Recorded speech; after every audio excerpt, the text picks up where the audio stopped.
Sawubona muntu wesifazane. Le ngaphandle ibhalwe lakhe igama uma uyivala uzothola. Ngizoqala kini-ke bomama.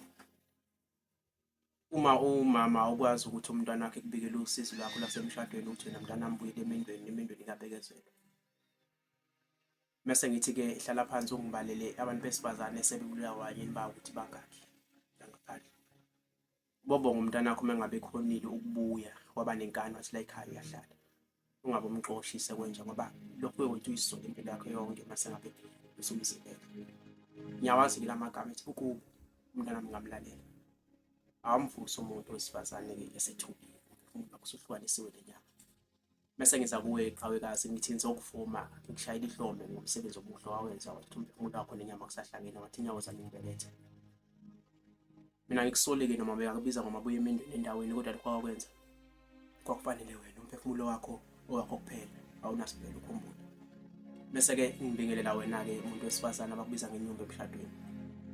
Ngicela ngizokwazisa-ke nje ukuthi noma kubiza ngenyumba kodwa uzubatshena ukuthi uthando lemfudumala la ekhaya into ehlezi ukuletha. Bengamlethe umunye umuntu wesifazane ebelethele abantwana kodwa eze ngasivala isikhala sakho. Uma ngabe kuyinhloso yokuthi bekuxoshe la ekhaya ubatshene ukuthi besheshe bekutshene bengalokhu bekugudlisela igoma njengembuzi. Ngizobengelela nina abantu besifazane amaqhawekazi mina zomvumo. Bese ngibingelela nawe sengigcina-ke umuntu wesifazane abakubiza ngomakhiphistisi endaweni. Ngiyasazi isimo sakho. Awunyeke uzokwazi ukukhulisa umntwana womdlengoli. Ngiyacabanga sekudlula iminyaka kudlula iy'nsuku umntwana wakhe sekhulile sebuza ubaba wakhe uthi ubani ungamazi nokumazi. Lapho inyembezi ihlengezela umbuko edlala phambi kwakho. Lapho inhliziyo yakhe futhi-ke mawala uma ngabe umshaya ubusuku nemini ekubuza ukuthi mama kanti yini ungizonde kangaka kanti uyasazi isimo.